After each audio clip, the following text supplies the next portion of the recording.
대한민국 명장 제611호 박춘하 한복 명장 만나보겠습니다. 와, 저는 사실 한복하면 일단 제가 원래 평소에는 굉장히 덜렁대는데 아하. 한복을 딱 입잖아요. 뭐 설날이든지 설빔을 입게 되면 이렇게 저도 모르게 이렇게 기품 있는 자세를 취해야 될 것 같은 그런 느낌이 좀 드는 것 같아요. 맞아요. 뭔가 조금 우리가 마음가짐도 달라지는데 사실 저희는 또 방송을 할 때 그런 뭐 명절이면 한복을 입고 방송을 하게 되거든요. 근데 그럴 때 보면 뭔가 더 좋은 소식만 전해드리고 싶고 또 뭔가 좀 예쁘게 나오는 것 같은 기분도 좋아지고. 네, 그런 기분도 많이 들어요. 근데 사실 이렇게 좀 특별한 날에만 입는 게 한복이어서 대중적으로는 입지 못하는데 저희가 오늘 만나볼 박춘하 한복 명장께서 이 한복의 대중화와 일상화를 위해서 정말 애를 쓰고 계시다고 해요. 네, 또 국내뿐만이 아니라 세계에도 우리 한복의 아름다움을 널리 알리기 위해서 힘쓰고 계신데요.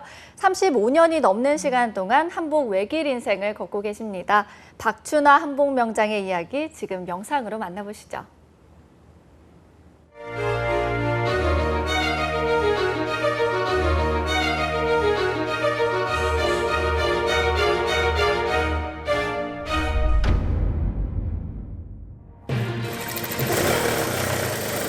일정하게 규칙적으로 들려오는 소리가 듣기에 참 좋습니다.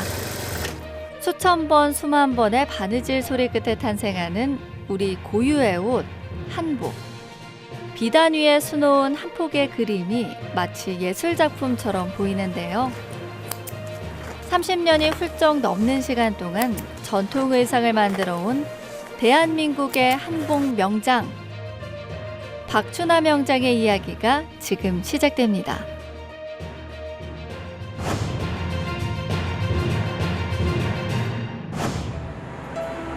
명장을 만나기 위해 찾아간 곳은 서울의 한 고등학교. 그리고 중요한 기, 그죠? 제일 어렵죠. 한창 수업 중인 박춘하 한복 명장을 만날 수 있었는데요. 기세요, 흰머리. 유행에 민감할 것 같은 이 학생들이 정말 한복에 관심이 많다고요? 4년 넘어 올해 5년 차이고요. 수업 날짜는 화요일, 목요일 일주일에 2번씩 출강을 오고 있습니다. 저희 한복 공방 수업은요, 몸 치수재는 방법을 배우고 옷본을 그린 다음 본인이 그 옷본을 놓고 마름질을 해서 바느질 하는 방법까지 세세하게 지도를 하고 있습니다. 벌써 5년째 교단에 서고 있다는 박춘하 명장. 전통 의상에 흥미를 느끼는 학생들이 얼마나 기특해 보일까요? 한 땀 한 땀 세심한 부분까지 알려주는 명장의 강의. 와, 저도 직접 배워보고 싶은데요. 처음에는 그냥 한복에 관심이 좀 생겨서 이 학교에 기능반이 있다고 해서 들어오게 됐는데 하다 보니까 한복이 더 좋아져가지고 좀 상도 타고 싶은 욕심도 생겨서 계속 수업을 듣게 되는 것 같아요. 저번에 저희가 기능 경기 대회를 나갔었는데 그때 준비를 하면서 되게 많이 힘들었어요. 솔직히 말하면 선생님이 저희가 모르는 게 있으면은 계속 한 10번 정도 물어봐도 선생님이 계속 다 답해주시고 좀 저희에게 세세하게 알려주시고 꼼꼼하게 잘 알려주시는 것 같아서 많이 배워 나가는 것 같습니다. 단순히 한복에 대한 막연한 관심으로 수업을 듣기 시작했지만 이제는 한복이 미래가 되고 꿈이 된 학생들. 이 수업이 계속될 수밖에 없는 이유입니다. 한복을 배울 수 있는 그런 곳이 많이 사라지고 있는 추세인데요. 전통의 소중함, 우리나라 한복의 그런 가치를 좀 더 학생들에게 알리고자 한복 명장 공방 사업을 운영을 하게 되었습니다. 처음에는 사실 한복에 대한 편견이 조금 있잖아요. 좀 재미없고 좀 어렵지 않을까 하는 그런 걱정이 있었는데요. 근데 명장님의 수업을 듣고 난 이후부터는 이제 학생들이 한복을 더욱 더 좋아하게 됐고 또 이런 기술을 배우는 것에서 더 나아가서 뭐 기능 경기 대회에 참가한다든지 패션쇼나 공모전에 참가한다든지 이런 다양한 활동을 할 수 있게 돼서 항상 명장님의 수업은 인기가 만점이게 되었습니다. 명장과 학생들의 만남은 단순히 수업만으로 끝나는 게 아닙니다. 제자들은 대회에 나가 입상을 하고 명장과 함께 한복 전시회도 열면서 특별한 경험을 쌓아가고 있는데요. 약간 한국의 전통에 대해 관심이 많았던 차에 패션 디자인과에 오게 됐는데 한복 기능반이 있다는 소리를 듣고서 하면 좋겠다라는 마음에 지원을 하게 됐었습니다. 한복진흥센터에서 주관을 했던 한복 교복 공모전이 있었는데 이게 학생들 대상으로 하는 거였거든요. 거기에 지원을 해서 운 좋게도 수상을 받게 되었습니다. 한류가 세계에서 주목을 받으면서 한복으로 세계 패션 시장에 우뚝 서게 했다는 당찬 포부를 가진 제자들까지 생겼습니다. 누군가의 꿈을 이끌어주는 사람이 된다는 거 어떤 기분일까요? 이 친구들이 한복을 전혀 몰랐잖아요. 한복을 처음에 아무것도 모르다가 하나하나 가르쳤을 때 배워서 완성품이 나왔을 때 뿌듯했고요. 패션쇼를 하고 공모전에 작품을 내서 입상을 하고 기능 경기대에 나가서 입상을 했을 때 부모가 돼서 자식이 뭔가 이뤄온 것 같은 그런 느낌을 많이 받았습니다. 우리 전통이 자꾸 이렇게 사라져 가잖아요. 서양복만 있다는 게 굉장히 저 개인적으로 마음이 안 편합니다. 그래서 제가 알고 있는 모든 것을 이 친구들이 하고자 하면 모두 다 전수할 계획입니다. 전통이란 이어져야 그 명맥도 유지될 수 있겠죠. 이 시대 우리 전통 의상인 한복을 계승하는 박춘하 명장은 이렇게 후학 양성에도 힘을 쏟고 있습니다.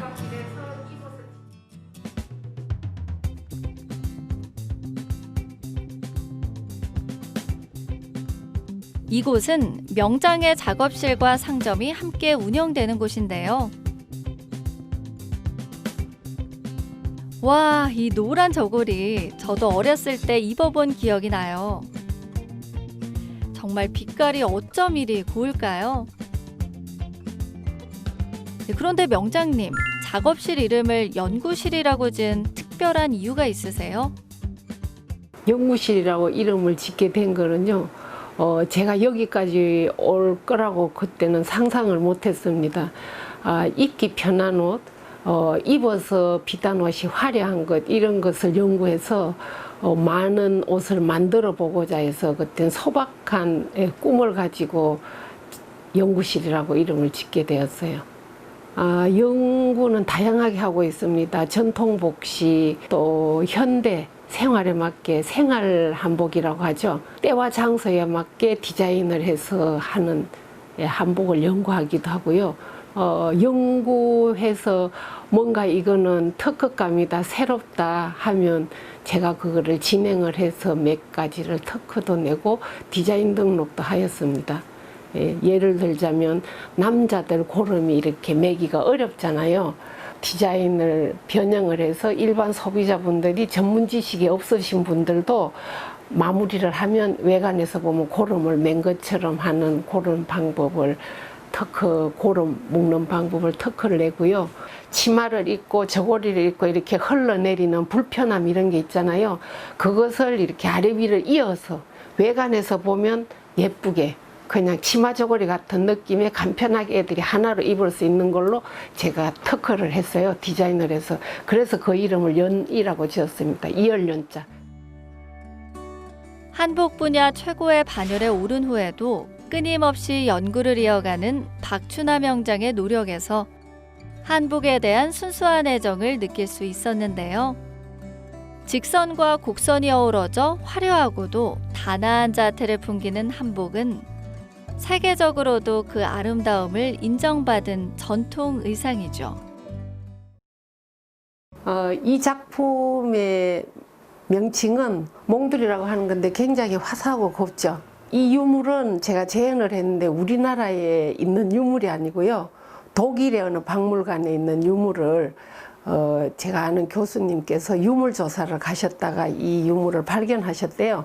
그래서 이 직조도 이 문양도 그 유물 그대로 다시 직조를 해서 재현을 최대한 했고요. 손에 한삼을 걸면 여기 묶어야 되잖아요. 이 묶는 걸 유서라고 하는데 이것도 무형문화재 전수자님이 짜주셨는데 굉장히 어렵대요. 이 매듭이 굉장히 정교하게 이렇게 짜졌는데 이 재현하기가 어렵답니다. 원래 유물에는 이 무장이 직조 원단이었어요. 직조 원단인데 이 전체 원단은 짤 수 있었지만 이렇게 정교하게 문양이 들은 직조는 할 수가 없어서 이 부분만은 제가 자수를 놔서 최대한 그 문양을 살렸습니다. 제가 이 작품을 재현을 해서 전성공예대전에 내서 입상을 했습니다. 네, 그렇게 했고요. 여기 이것도 유물이에요. 부처님 형상을 이렇게 만들 때 많은 분들이 동참을 하시면 소원이나 발언문을 쓰게 되잖아요. 여기 안에다 이렇게 넣어서 하는 복장랑이 재현한 거고요. 여기 요것도 유물 재현한 거예요. 손배자라고 겨울 방한복이죠. 기본 옷을 입은 위에 덧입었다 벗었다는 손배자예요. 귀엽죠? 저고리와 치마, 두루마기, 배자. 한복에 대해선 이 정도만 알고 있었는데 한복의 세계는 정말 넓고도 깊네요. 마치 처음부터 한복과 사랑에 빠졌을 것 같지만 의외로 박춘하 명장이 한복을 만들기 시작한 데에는 특별한 계기가 있지는 않다고 합니다. 한복을 만들게 된 계기는 부업을 해서 벌어서 전기세라도 조금 보태볼까, 애들 간식비라도 조금 해볼까 해서 시작하게 된 게 여기까지 오게 됐습니다. 큰애가 지금 43살이니까 걔 6살에 유치원을 보내놓고 본격적으로 시작을 하게 되었어요. 그러니까 한 5, 6년 정도 된 것 같습니다.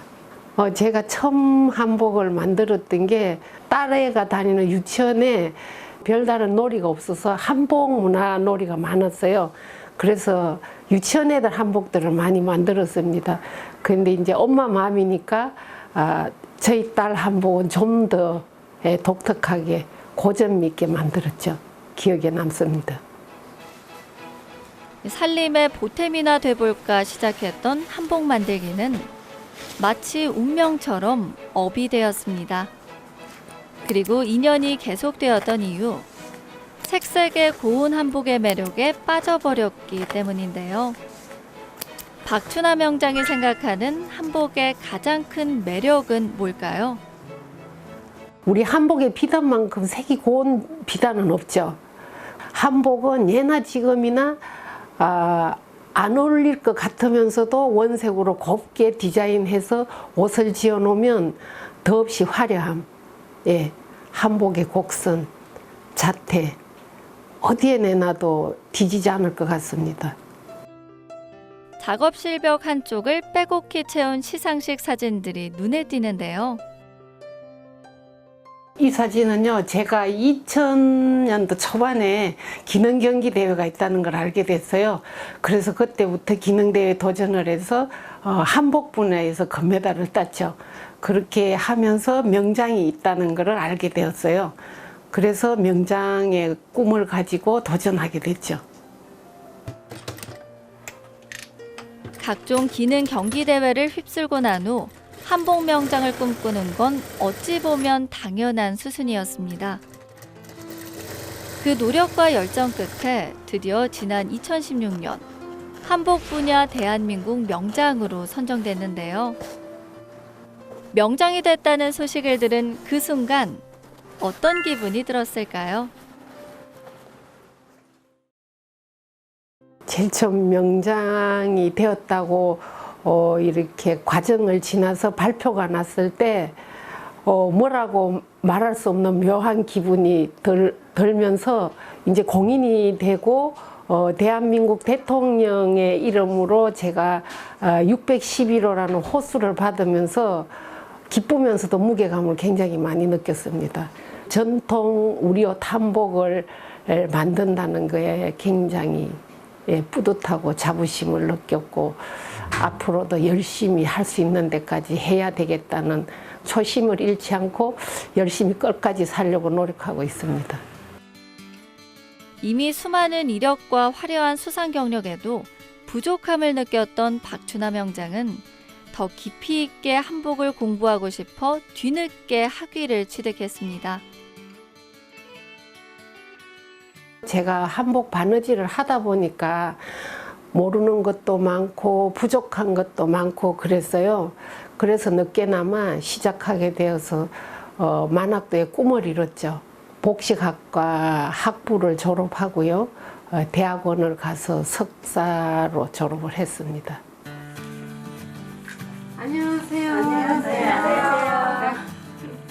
전문적인 지식은 제자들을 가르칠 때 더욱더 도움이 됐다고 합니다.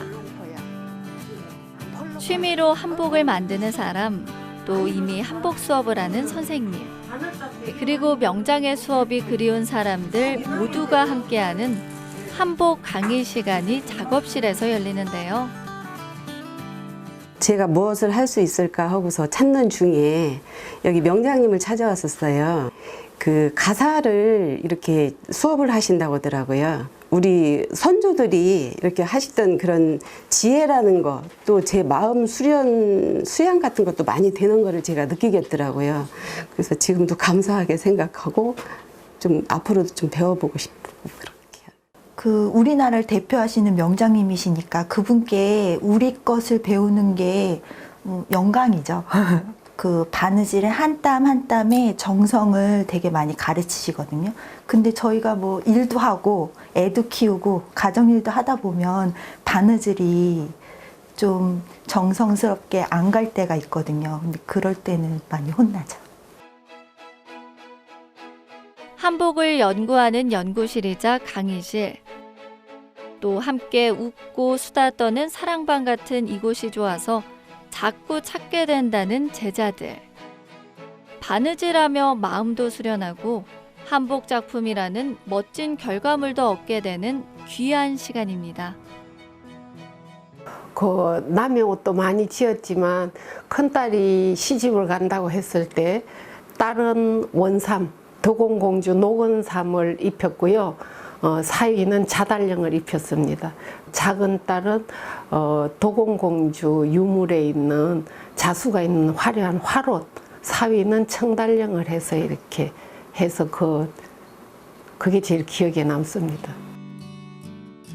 한 남자의 아내이자 또 세 자녀의 어머니이기도 한 박춘하 명장이 한복에 몰두한 채 살아온 세월이 35년여.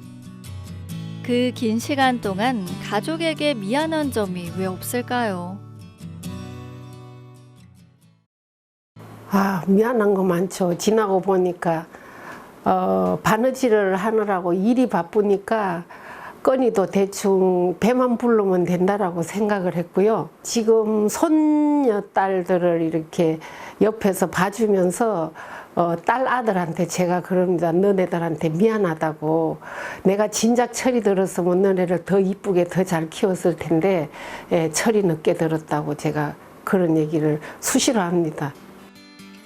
마르지 않는 우물처럼 계속해서 힘을 보내온 가족이 없었다면 이 자리까지 올 수 없었을 거라고 말하는 박춘하 명장.